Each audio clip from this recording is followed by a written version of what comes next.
হযরত আবু হুরায়রা রাদিয়াল্লাহু তাআলা আনহুকে আল্লাহর হাবিব বলেন, আবু হুরায়রা, সকাল হলে সন্ধ্যার আশা করি, সন্ধ্যা হলে সকালের আশা। এমনকি একদিকে সালাম ফিরাইছো, আরেক দিকে ফিরাইতে পারবা কিনা তারও কোনো গ্যারান্টি বলেন আছে? নাই। আমাদের জীবনটা বড় সংকীর্ণ, খুব ছোট একটি জীবনের মানে, কিন্তু দাম অনেক বেশি। হায়াত যদিও আমরা কম পেয়েছি, কম হায়াতের মালিক,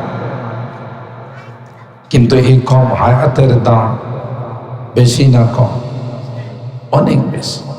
এই ছোট্ট একটি হায়াত দিয়ে আমরা বিশাল জান্নাতের মালিক হতে পারি। সুবহানাল্লাহ, বিশাল মর্যাদার মালিক। গোটা বিশ্বের কোনো উম্মতকে আল্লাহ শ্রেষ্ঠত্বের মর্যাদা দেন নাই, অথচ এরা হাজার হাজার বছর হায়াত পেয়েছে, ঠিক না? হাজার হাজার বছর হায়াত পেয়েছে, কিন্তু আল্লাহ তাদেরকে শ্রেষ্ঠত্বের মর্যাদা দেন। কোরআনে কারীমের মাধ্যমে আমাদেরকে আল্লাহ শ্রেষ্ঠত্বের মর্যাদা দিয়েছেন। কুনতুম খায়রা উম্মাতিন উখরিজাত লিন-নাস, আল্লাহ বলেন তোমরা হলে শ্রেষ্ঠ উম্মত। সুবহানাল্লাহ, এই শ্রেষ্ঠত্বের মর্যাদা আল্লাহ আমাদের নসিব করেছে, কাউকে দেন। আমাদেরকে আল্লাহর আদালত রাজ সাক্ষী বানান। সুবহানাল্লাহ, ওয়াকাযালিকা জাআলনাকুম উম্মাতাও ওয়াসাত আই খিয়ারান আদুলা, যে তোমাদেরকে আমি আল্লাহ সবচেয়ে শ্রেষ্ঠ উম্মত বানাইলাম, তোমরা মধ্যপন্থী উম্মত, তোমাদের মধ্যে কোনো বাড়াবাড়িও নাই, সারাসারিও নাই, ঠিক কিনা বলেন? আল্লাহ আমাদের এই মর্যাদা দান করছে। এই যে মর্যাদা আল্লাহ আমাদেরকে দিয়েছেন, শ্রেষ্ঠত্বের মর্যাদা আমাদেরকে নসিব করেছেন, এটা আল্লাহর অনেক বড় অনুগ্রহ, দয়া, মেহেরবানি। হাদিসের মধ্যে আসে, উম্মতে মুহাম্মদী যতক্ষণ পর্যন্ত জান্নাতে প্রবেশ না করবে, অন্যান্য উম্মতের জান্নাতে যাওয়ার অনুমতি মিলবে না। সুবহানাল্লাহ বলবেন না? তারা যেতে পারবে না যতক্ষণ পর্যন্ত আমরা জান্নাতে না যাব। সব দিক থেকে হায়াত কম, মর্যাদা বেশি। এই জন্য জীবনের প্রতিটি মুহূর্তকে গনিমত মনে করা, প্রতিটি মুহূর্তকে অত্যন্ত দামি মনে করা। ভাই, এই মদিনাতুল উলুম মাদ্রাসায় আলহামদুলিল্লাহ ওলামায়ে কেরামদের বিশাল মাজমা, মাদ্রাসায় বাইরে ভিতরে অনেক বড় বড় ওলামায়ে কেরাম আইসা জমায়েত হয়ে গেছে। আমরা এলাকার মানুষ হয়তো ভাবতেছি নামাজ পড়ছি, চারটা খাওয়া দাওয়া করব, আস্তে আস্তে মাহফিলে যাব, এটা আমাদের ভুল ধারণা। প্রতিদিনই মাহফিল হয় না, বরং এই মাহফিল আজকে বহু মেহনত করে সুন্দর প্যান্ডেল ওলামায়ে কেরামদেরকে দাওয়াত দিয়ে সাজানো হয়েছে। মেহমান এসে যদি বয়ান করে, মেজবান যদি না থাকে, দেখতে কি ভালো দেখা বলেন? তাই আমি আমার মূল আলোচনায় যাওয়ার আগে আবারও বিনীতভাবে অনুরোধ করব, আশপাশের যারা আছে আমরা দ্রুত চলে আসি। ইতিমধ্যেই বাংলাদেশের আজম সুনাম ধন্য আলেম দ্বীন, কারা নির্যাতিত মজলুম আলেম দ্বীন হযরতুল আল্লামা ইয়াকুব ওসমানী দামাত বারাকাতুহুম চলে আসছেন। আরেকজন তরুণ আলেম দ্বীন হযরত মাওলানা মুস্তাকিম বিল্লাহ হামিদ, তিনিও আমাদের মাঝে চলে আসবেন। এই জন্য আমরা আর কাল বিলম্ব না করে, দেরি না করে আমরা প্যান্ডেলে চলে আসি, দিনের কিছু কথা শোনার চেষ্টা করি। আল্লাহ আমাদের তৌফিক দান করুন, আমিন বলুন, একটু জোরে বলুন আমিন। আমি আপনাদের খিদমতে কোরআনুল কারীমের সূরা আল হজ এর 41 নম্বর আয়াতে কারিমা তেলাওয়াত করেছি। সরকারে তো আলম মাহবুবে কিবরিয়া সৈয়দুল কওনাইন সৈয়দুল সাকালাইন হযরতে মুহাম্মদুর রাসূলুল্লাহ সাল্লাল্লাহু তাআলা আলাইহি ওয়াসাল্লামের অসংখ্য হাদিস থেকে ছোট্ট একখানা হাদিস পাঠ করেছি। একটু আগে হযরতুল আল্লামা মুফিজুল ইসলাম আসাদি সাহেব সংক্ষিপ্ত সময়ের মধ্যে একটু টাচ দিয়েছেন যে আজকের এই রাত্রটা যাওয়ার পর কালকের দিনটাকে মহান বিজয় দিবস, যেহেতু 16ই ডিসেম্বর মহান বিজয় দিবস হিসাবে আমরা পালন করি। তো আমরা মনে করি এই বিজয়, স্বাধীনতা, মাতৃভাষা এগুলো জাতীয় দিবস, এগুলো সম্পর্কে কোরআন সুন্নাহয় কোনো বর্ণনা নাই, আলোচনা নাই। এটা একটা গলত, ভুল ধারণা। এমন কোন জিনিস নাই যার আলোচনা আল্লাহ কোরআনে করেন নাই। সুবহানাল্লাহ, ফীহি তিবয়ানুন লিকুল্লি শাই। আল্লাহ বলেন সব জিনিসের বর্ণনা কোরআনে আছে। তা আমাদের জাতীয় একটি দিবসের আলোচনা যদি কোরআনে কোনো না কোনোভাবে আমরা না পাই, মাতৃভাষা জন্য আমরা আন্দোলন করেছি, শাহাদাত বরণ করেছি, এটার কোনো আলোচনা যদি কোরআনে নাই থাকে, তাইলে কি কোরআন বাঙালিদের জন্য নয়? আমরা বাংলাদেশি যারা আছে আমাদের জন্য কোরআন। আল্লাহ তো বলছেন যে হুদাল লিন্নাস, গোটা বিশ্বের মানুষের জন্য হিদায়াত। তবে এটা বুঝতে হবে, বিজয় এটা মস্ত বড় একটা নিয়ামত। পৃথিবীর বহু জাত যুগ যুগ ধরে স্বাধীনতার জন্য, বিজয়ের জন্য সংগ্রাম করে যাচ্ছে, যুদ্ধ চালিয়ে যাচ্ছে, কিন্তু তাদের এই নিয়ামত অর্জন হচ্ছে না। মাত্র 9 মাসের সংগ্রামে, স্বাধীনতা যুদ্ধে আমাদের বিজয়ের নিয়ামত অর্জন হয়েছে। এটা বুঝতে হবে আমাদের ব্যক্তিগত কোনো কাবিলিয়ত নয়, আমাদের ব্যক্তিগত কোনো পাওয়ার নয়। এটা একমাত্র কেবলমাত্র শুধুমাত্র আল্লাহ প্রদত্ত নিয়ামত। আর আল্লাহ রসুল আর বিধান হলো পৃথিবীর সূচনা লগ্নে আল্লাহ মাজলুমদের সাথে থাকেন, জালেমদের সাথে নয়। যে রিসেন্টলি যে স্বাধীনতা অর্জন হলো, তাই না, নতুন প্রেক্ষাপট পরিবর্তন। আগে তো 71-এর স্বাধীনতা, এখন আর একটা 24-এর স্বাধীনতা, ঠিক না? এটার মধ্যেও কিন্তু আল্লাহর রহমত আসছে। নাইলে এই স্কুলের ছাত্ররা, যদিও তাদের সাথে আম জনতাও শরীক হয়েছে, তো এত অল্প দিনের 15 দিনের সংগ্রামে এই নতুন স্বাধীনতা আসার কথা নয়। 15 বছরের যে একটা শক্ত অবস্থান, 15 দিনে এটা নড়ে বেড়ে হওয়ার কথা নয়। কার দয়া? এখানেও জুলুম, জালেম আর মাজলুমের বিষয় আছে, ঠিক বললাম? আল্লাহ রব্বুল আলামিন আমাদেরকে ওই স্বাধীনতা, ওই বিজয় তিনি বিশেষভাবে দয়া করে আমাদেরকে দান করেছেন। আর আল্লাহর পক্ষ থেকে কোনো নিয়ামত প্রাপ্ত হবে, এটার শুকরিয়া আদায় করতে হবে। কোরআনে কারীমের সূরা ইব্রাহিমের 7 নম্বর আয়াতে আল্লাহ বলেন, লা ইন শাকারতুম লা আযীদান্না ওয়া লা ইন কাফারতুম ইন্না আযাবি লাশাদীদ। তোমরা যদি আমার নিয়ামতের শুকরিয়া আদায় করো, লা আযীদান্না, অবশ্যই অবশ্যই তোমাদেরকে নিয়ামত বাড়িয়ে দেব।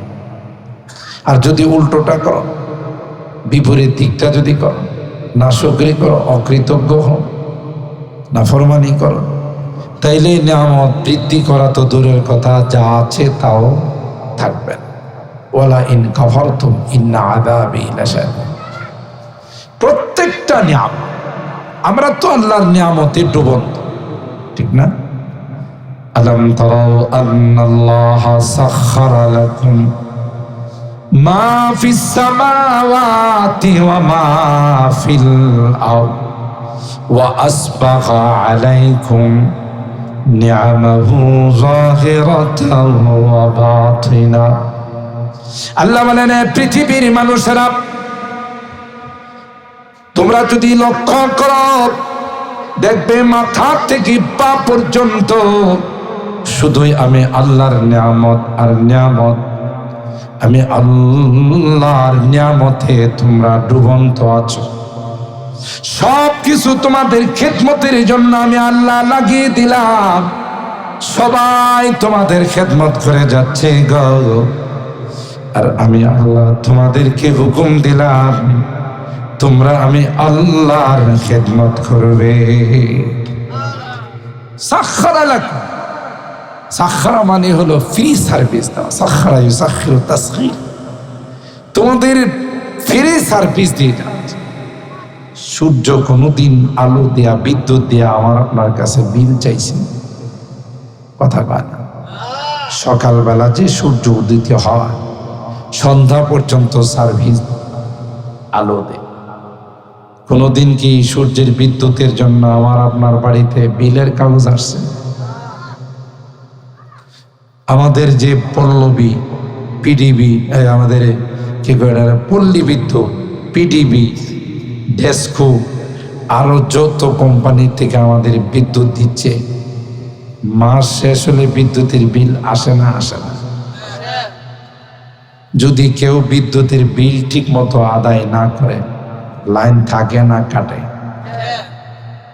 এসব লাইন কেটে দেওয়া যায়। কেন তুমি বিল পরিশোধ করবা না? পানির বিল আসে না? আসে না।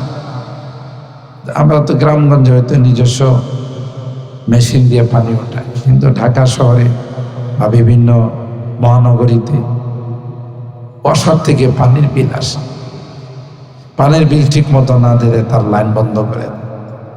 গ্যাসের বিল তো আল্লাহ রাব্বুল আলামিন আমাদেরকে প্রতিদিন বিদ্যুৎ দিচ্ছেন সূর্যের মাধ্যমে।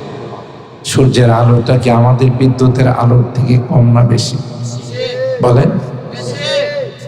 সূর্য যখন উঠে যায় তখন বিশাল পাওয়ারফুল লাইটও যদি কেউ লাগায়, এটা কি আলো দিব? সূর্যের সামনে তার কোনো ইয়ে নাই, অবস্থা। খুব খেয়াল করি, সূর্য আলো দিয়ে দিনের বেলা, আর চন্দ্র আলো দেয় রাতের বেলায়।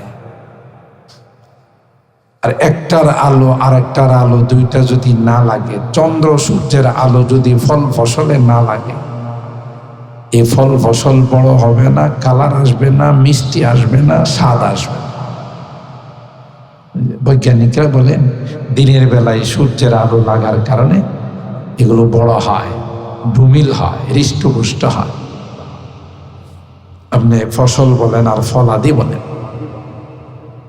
আর রাত্রির বেলায় চন্দ্রের আলো পাওয়ার পর তার মধ্যেই কালার আসে, স্বাদ আসে।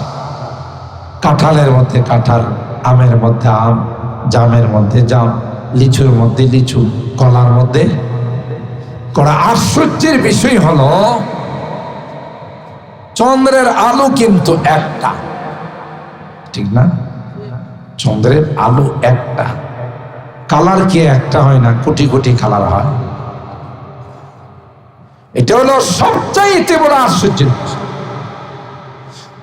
আলোতে আল্লাহ একটা, সব এক কালারের, এক স্বাদের হওয়ার কথা আছে। আল্লাহ কয় না, একটা আলো কালার হয় কোটি কোটি, স্বাদ হয় হরেক রকম। আল্লাহ বলেন, গোলাম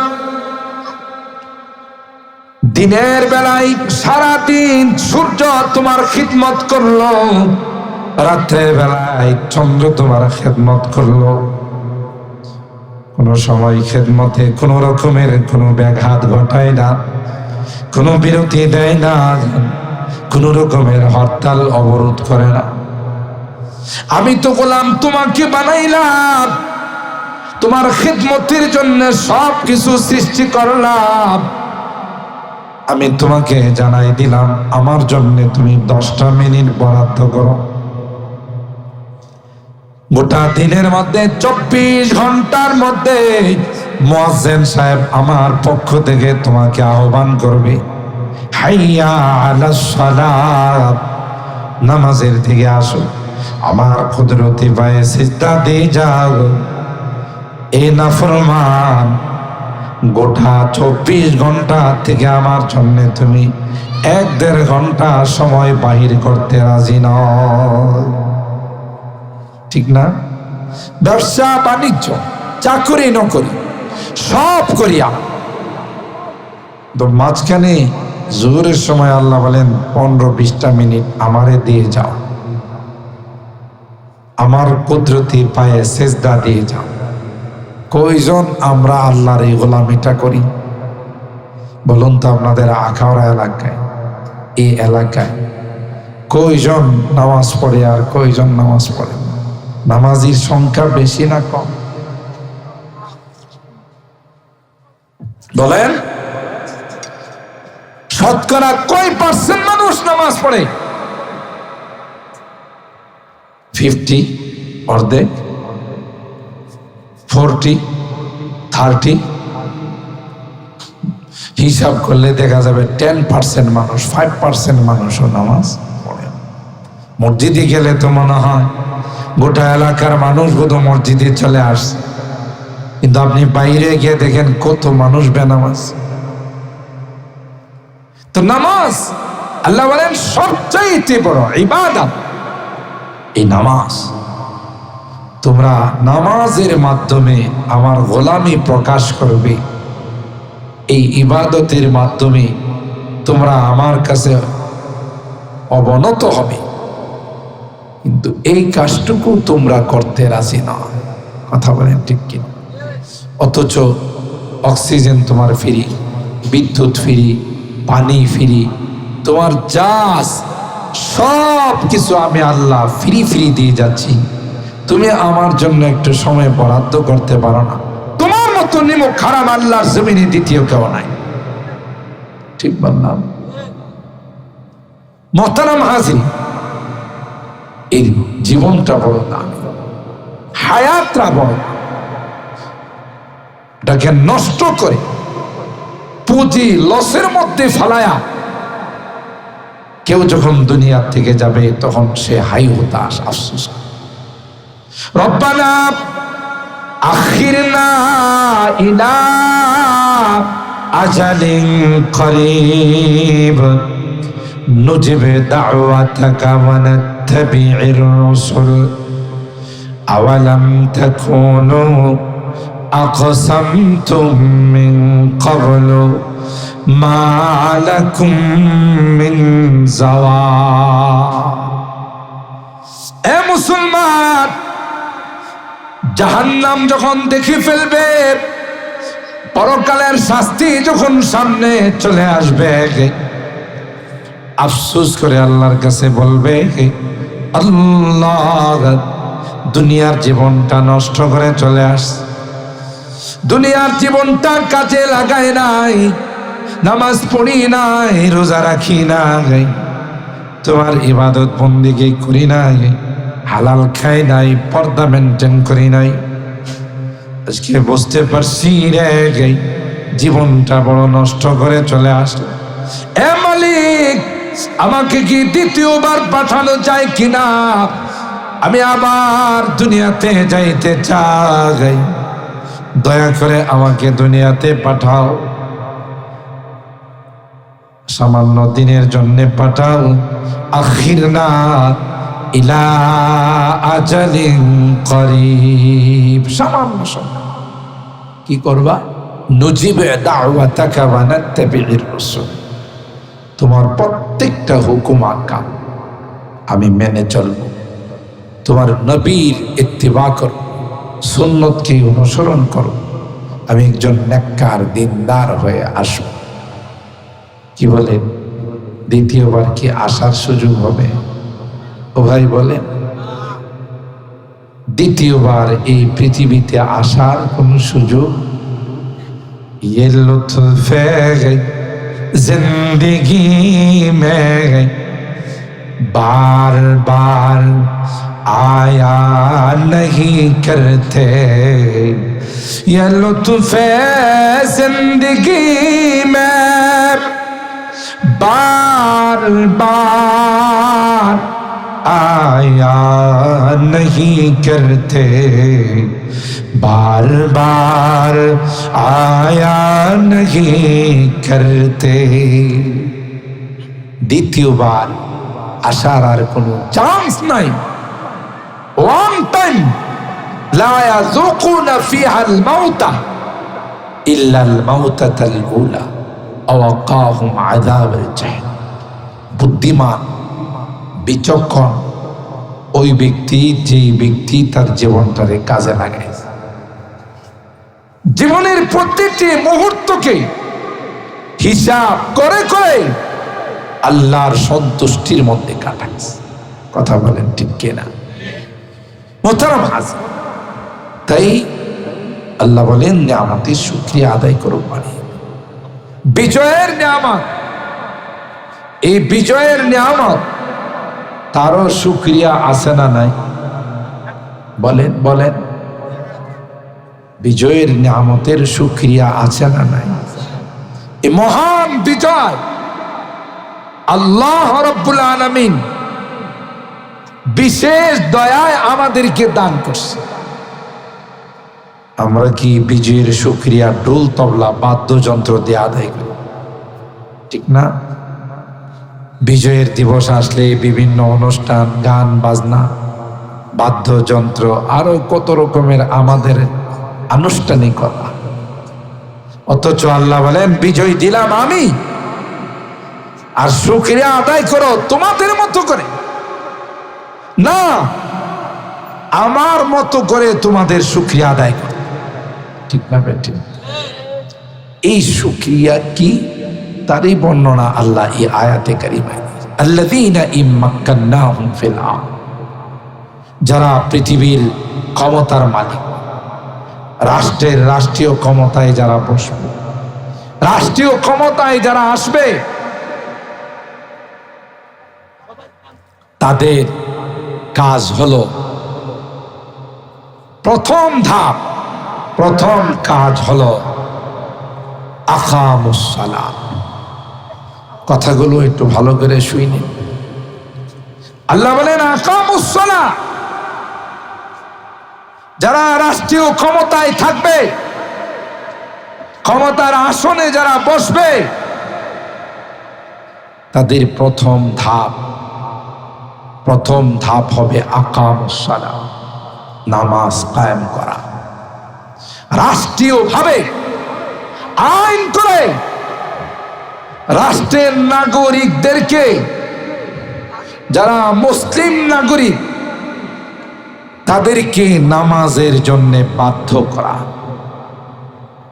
কথা কি আমার বুঝতেছেন? সেই স্বাধীনতার পর থেকে আজ পর্যন্ত কেউ এই দায়িত্ব পালন করে না। কথা বলেন ঠিক কিনা? করছে কেউ? কেউ এটা এইভাবে কমাইছো কেন?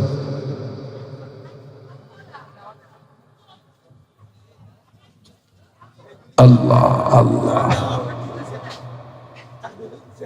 জি জি জি,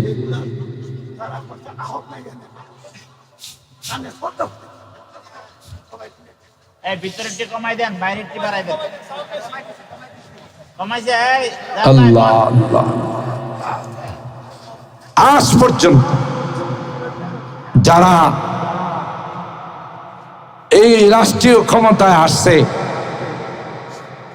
আজ পর্যন্ত কেউ আল্লাহ প্রদত্ত এই বিধানগুলো কায়েম করে না বলে আজকে রন্ধ্রে রন্ধ্রে দুর্নীতি, বেহায়াপনা, অশ্লীলতা। কথা বলেন ঠিক কিনা?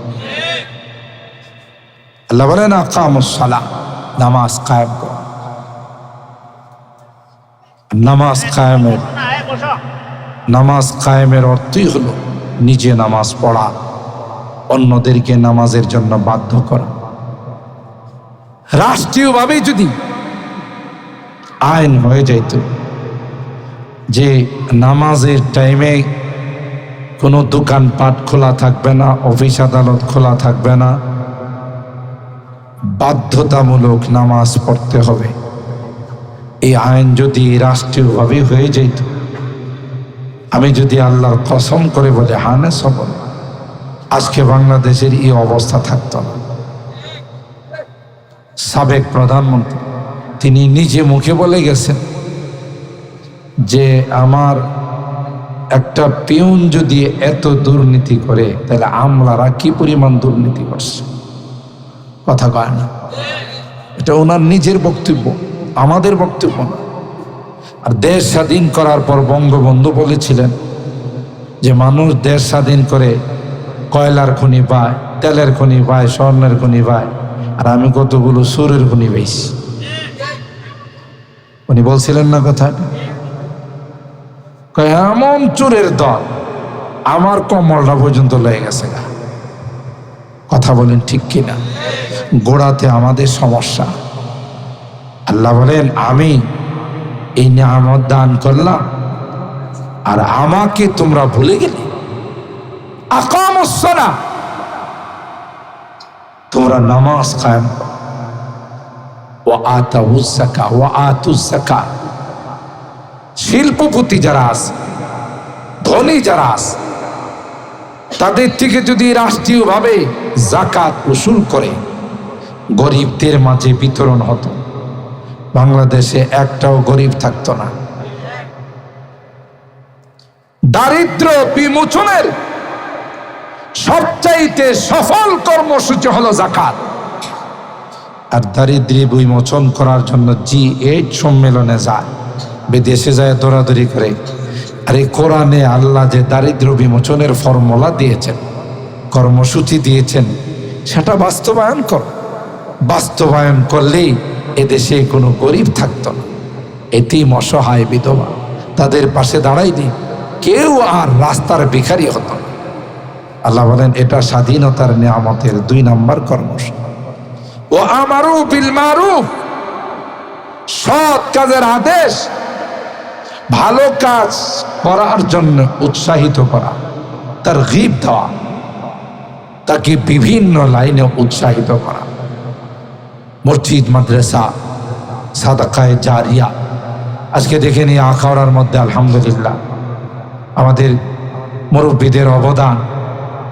এতগুলো সুন্দর সুন্দর মাদ্রাসা, আমাদের এই দেবগ্রাম মাদ্রাসা, আমাদের এই আমিউস সুন্নাহ মাদ্রাসা সহ অনেকগুলো মাদ্রাসা, এই মাদ্রাসাগুলো দিনের পাহারাদার, দিনের মধ্যে, ইসলামের মধ্যে কোন রকমের বাতিল যেন ঢুকতে না পারে, ইমানের ডাকাত যেন ঢুকতে না পারে, সেই জন্যই সকল মাদ্রাসাগুলো করা হয়েছে। আমি গত কিছুদিন আগে ইত্তেফাকুল মাদারিসিল কওমিয়া, প্রায় 60-70টা মাদ্রাসার একটা সংগঠন মোহাম্মদপুরের, ওখানে আমার দাওয়াত ছিল, বাদ মাগরিব বয়ান ছিল। আমি ওখানে একটা কথা বলেছিলাম যে আমাদের বাংলাদেশের রাজধানী হলো ঢাকা, আর ঢাকাকে বলা হয় মসজিদের শহর, ঢাকাকে বলা হয় মাদ্রাসার শহর। প্রত্যেকটা মসজিদের সাথে এক একটা বড় বড় বিশাল মাদ্রাসা, এটা আমাদের আকাবেরদের অবদান।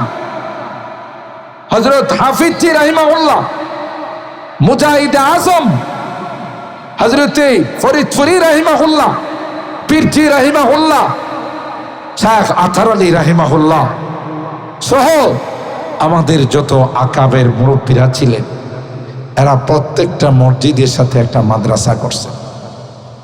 আর আজকে ওনাদের এই মাদ্রাসা করার বরকতে গোটা ঢাকাতে বেদাতিরা, বাতিলরা ঢুকতে পারে নাই। কি দূরদর্শিতা ছিল ওনাদের! ওনারা মনে করছেন প্রত্যেকটা মসজিদের সঙ্গে একটা করে যদি মাদ্রাসা করা হয়, আর এই মাদ্রাসায় পুরা ঢাকা শহরটাকে আলোকিত করে না। কোরআন কোরআনের শিক্ষা যেখানে হবে, কোরআনের চর্চা যেখানে থাকবে, কোরআনের আলো যেখানে থাকবে, এখানে কোনোদিন অন্ধকার আসতে পারে না। এটাই বাস্তবতা। কারণ আল্লাহর কালাম, আল্লাহ যেমন মহান, তার কালামও সেরকম মহান। যেখানে এই কালামের চর্চা হবে, তালিম হবে, শিক্ষা দেওয়া হবে, এই কালামকে যারা মহব্বত করবে, এই দ্বীনকে যারা মহব্বত করবে, আল্লাহ তাদেরকে আসমান থেকে রহমতের বৃষ্টি তাদের উপর নাযিল করে।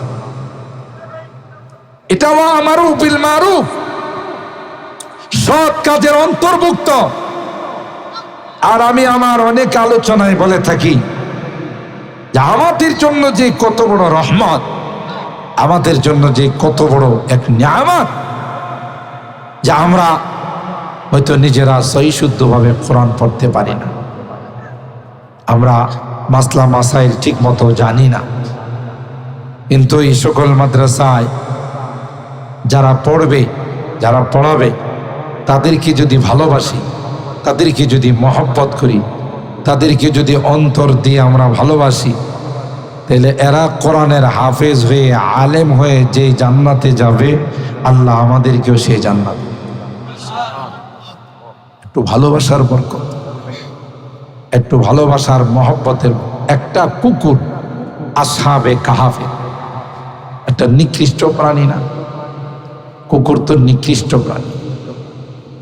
এই কুকুরটা আল্লাহওয়ালাদেরকে, ইমানদার যুবকদেরকে ভালোবাসার কারণে কোরআনে কারীমের মিডল পয়েন্টে আল্লাহ তার নাম উল্লেখ করছে। সুবহানাল্লাহ। ঘটনা আপনারা জানেন, যখন যুবকরা ইমান রক্ষা করার জন্য গুহায় আশ্রয় নিবার চাই, গুহায় গিয়ে যখন আশ্রয় নিবে, ওই মুহূর্তে তাদের সঙ্গে একটা কুকুর রওনা। আমি শর্ট করে, শুধু কাটসাট করে বলে যাচ্ছি। তখন যুবকরা জিজ্ঞাসা করলো কুকুরকে, আমরা তো যাচ্ছি ইমান রক্ষা করার জন্য, তুমি আমাদের সঙ্গে কি উদ্দেশ্যে যাইতেছ? তাফসীরের কিতাব খুলে দেখুন, আল্লাহ তাআলা ওই কুকুরের জবান খুলে দিয়েছে। একটু জোরে সুবহানাল্লাহ। আমার উহিব্বু আহবাবাল্লাহ, কুকুরটা ডাক দেয়া কয়, নিঃসন্দেহে তোমরা আল্লাহর ওলি, ইমান রক্ষা করার জন্যে গুহার মধ্যে তোমরা আশ্রয় নেবা। সুতরাং তোমরা আল্লাহর ওলি, তার মধ্যে কোনো সন্দেহ না যাই। তোমরা যখন গুহার মধ্যে শুয়ে বিশ্রাম করবে, তোমাদের পাহারাদারির জন্য আমি গুহার মাথায় বসে থাকি। তোমরা ঘুমাবে আর আমি ওখানে বসে বসে তোমাদের পাহারাদারি করব গো। কারণ তোমরা আল্লাহর ওলি, তার মধ্যে কোনো সন্দেহ নাই।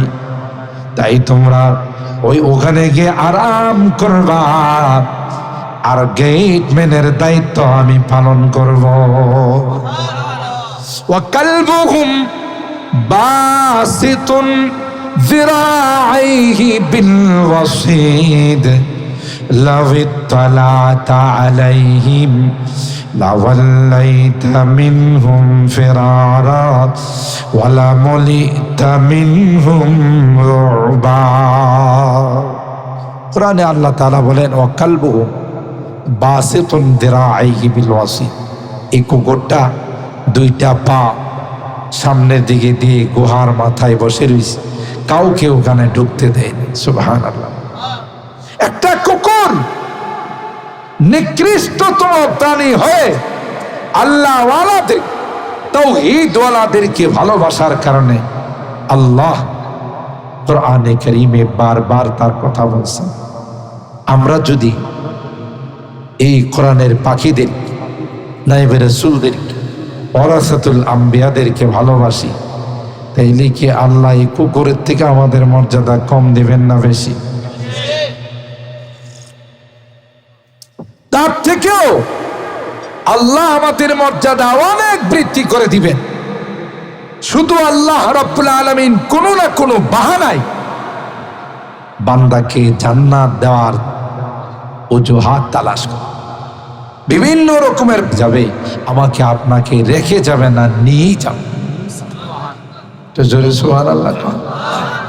নিয়ে যাবে, বলবে আল্লাহ এদের অবদানে, এদের দয়ায় এরা আমাদের মাদ্রাসার প্রতি খেয়াল করছে, বিভিন্ন সুদৃষ্টি দিয়েছে, আজকে তাদের দয়ায় আমি হাফেজ হয়েছি, আমি আলেম হয়েছি, 2 লোকমা খাবারের ব্যবস্থা করছে, আমাদের বোর্ডিংয়ে চাউলের ব্যবস্থা করছে, আমাদের সাথে সুসম্পর্ক রাখছে। তাদের কারণেই আজকে আমি হাফেজ হয়েছি, আলেম হয়েছি। বিধায় এদেরকে ছাড়া তোমার জান্নাতে যাব না। সুবহানাল্লাহ। মোহতারাম হাজিরিন, এমন সুযোগ কোনোদিন হাতছাড়া করা যায় না। এই সুযোগ যদি আমাদের হাতছাড়া হয়ে যায়, দুনিয়াও শেষ, পরকালও শেষ। আর এই সুযোগটা যদি হাত দিয়ে ধরে রাখা যায়, দুনিয়াতেও সফল, পরকালেও সফল। এই জন্য বিজয়ের নিয়ামতের এটাও একটা ওয়া আমারু বিল মারুফ, ভালো কাজে একে অপরকে উৎসাহিত করা, ভালো কাজে একে অপরকে সহযোগিতা করা, আর খারাপ কাজ হলে এটাকে বারণ করা, সাধ্যমতো নিজের শক্তি অনুযায়ী খারাপ কাজ হতে না দেওয়া।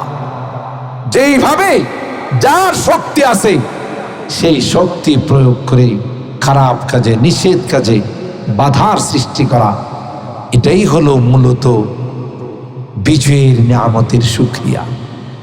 তার কোনোটাই আমাদের মাঝে নাই, না জাতীয়ভাবে আছে, না আঞ্চলিকভাবে আছে, না রাষ্ট্রীয়ভাবে আছে, না সামাজিকভাবে আছে, কোনোভাবেই আমাদের মাঝে নাই।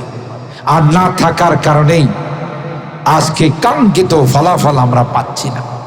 এতদিন হয়ে গেল, স্বাধীনতা অর্জন করলাম, এখনো আমাদের এই কাঙ্ক্ষিত ফলাফল আমাদের সামনে আসতেছে। কারণ আল্লাহ বলেন, নিয়ামতের শুকরিয়া আদায় না করলে নিয়ামত থাকবে না, নিয়ামত চলে যাবে। শুকরিয়া আদায় করলে নিয়ামতকে আমি বাড়িয়ে দিব। কথা বলেন ঠিক কিনা? মাল্লাম ইয়াশকুরিন নাস লাম ইয়াশকুরিল্লাহ। যারা মানুষের শুকরগুজার হয় না, এরা আল্লাহর শুকরিয়া আদায় করে। আচ্ছা বলুন তো দেখি, এই স্বাধীনতা যুদ্ধে যারা শাহাদত বরণ করেছেন, তাদের এই রক্তের বিনিময়ে আমরা স্বাধীনতা পেয়েছি। মুহতারাম হাজিরিন, যারা মানুষের শুকরিয়া আদায় করে না, এরা আল্লাহর শুকরিয়া আদায় করে। আজকে যাদের অবদানে আমরা বিজয়ের মতো নিয়ামত পাইলাম, স্বাধীনতার মতো নিয়ামত পাইলাম, এরা কি বর্তমান দুনিয়াতে আছে না পরবারের বাসিন্দা? এটা কথা বলেন। কবরের জগতে চলে গেছে না? তাদের এই অবদানের শুকরিয়া কি গান বাজনা, বাদ্যযন্ত্র? এই মদিনাতুল উলুম মাদ্রাসা, দেবগ্রাম মাদ্রাসা, মহিউসুন্নাহ মাদ্রাসা, হামিউসুন্নাহ মাদ্রাসা, যত মাদ্রাসা আছে, আমরাও কিন্তু এই বিজয় দিবসে ক্লাস বন্ধ রাখি। কিন্তু বন্ধ রাখি আমরা কি করি জানেন? শহীদদের জন্য আমরা কোরআন খতমের ব্যবস্থা করি। কথা বলেন ঠিক কিনা? আমরা দোয়ার আয়োজন করি, কারণ যাদের এত অবদান, এখন যেই জগতে তারা আছে, কমপক্ষে 3 বার সূরা ইখলাস পড়ে, কুল হুয়াল্লাহ পড়েও যদি বিজয়ের দিনে তাদের রুহের মাগফিরাতের জন্য আল্লাহর কাছে দোয়া করা হয়, যে পরিমাণ খুশি হবে, গোটা বিশ্বের সব কিছু দিলেও সে পরিমাণ খুশি হবে। কেন? তারা বর্তমান যেই জগতের বাসিন্দা, ওই জগতের সওয়াবের দরকার, ওই জগতে তাদের নেকের দরকার। কিন্তু দুঃখজনক হলো সত্য, আমরা যে খতম গুলো করি, দোয়ার আয়োজন করি, এগুলো যখন তাদের কবরের মধ্যে যায়, গিয়া দেখে যে ভোর রাত্রির থেকে গানে কবর দখল করে রাখছে। কথা গান, এই গানে কবর দখল করে রাখছে। আমাদের এই খতমের সওয়াবগুলো ওখানে ঢোকার সুযোগ পায় না। এই জন্যে বিজাতীয় কালচারে কোন মুসলিম রাষ্ট্রের বিজয় দিবস পালিত হতে পারে না। কথা বলেন ঠিক কিনা? মুসলিম রাষ্ট্রে বিজয় দিবস পালিত হবে মুসলিম কালচার অনুযায়ী, মুসলিম সিস্টেম অনুযায়ী। আর কোনো মৃত ব্যক্তিকে স্মরণ করার সিস্টেম আল্লাহর হাবিব আমাদেরকে শিখাইছেন, কোরআন আমাদেরকে শিখাইছেন যে কমপক্ষে তাদের রুহের মাগফিরাতের জন্যে 3 বার কুল হুয়াল্লাহ শরীফ পড়ে আল্লাহর কাছে দোয়া করো। মানুষ ছিল, তাদের ভুল ভ্রান্তি থাকতে পারে, আল্লাহ তুমি সেগুলো মাফ করে তাকে জান্নাতবাসী বানায়। সুবহানাল্লাহ। তাই আমি আজকের এই আলোচনায় আপনাদের মাঝে এই বিষয়টুকুন উপস্থাপন করতে চাই, আপনাদের খেদমতে আরজ করতে চাই যে আমরা স্বাভাবিকভাবে বিজাতীয় কোনো কালচারে ভেসে যাব না। আমরা মুসলিম হিসাবে, ইমানদার হিসাবে আমাদের যে করণীয় আমরা সেটাই করব, কারণ কোরআন সুন্নাহ গানের কোনো বৈধতা দেয় না। কথা বলেন ঠিক কিনা? সেই যে গানই হোক, গান ইসলাম সমর্থন করে না। সূরা লুকমানের মধ্যে আল্লাহ স্পষ্টভাবে আয়াত নাযিল করে গানকে হারাম করে দিয়েছে। আমি তো অনেক বয়ানে বলি, আজকে গোটা দেশে যত রকমের ধর্ষণ হচ্ছে, ইফটিজিং হচ্ছে, যত রকমের অঘটন ঘটতেছে, এই সবগুলোর জন্য গান হলো দায়ী। গান যখন করা হয়, গানের যখন অনুষ্ঠান হয়, এর দ্বারা যারা গান শুনে তাদের মধ্যে প্রেম প্রীতি জাগ্রত হয়, আর এটাকে বাস্তবায়ন করতে গেলে ধর্ষণ হয়, জেনা হয়, ব্যভিচার হয়। এই জন্য একটা গানকে যদি রাষ্ট্রীয় আইনে হারাম করে দেওয়া হয়, যেমন কোরআনের আইনে হারাম করা আছে, টেকনাফ থেকে তেতুলিয়া, রূপসা থেকে পাটুরিয়া, কোথাও কোনো ধর্ষণ তো দূরের কথা, একটা ইফটিজিংয়ের ঘটনাও ঘটবে না। কথা বলেন ঠিক না বেটা? পর্দার বিধান যদি ফরজ করা হয় যেমন কোরআনে করেছে, তাইলে কোথাও কোনো মেয়েকে তার শিক্ষালয়ে বিদ্যালয়ে পাঠায় কাউকে কোনো টেনশন করতে হবে না। কথা বলেন ঠিক কিনা?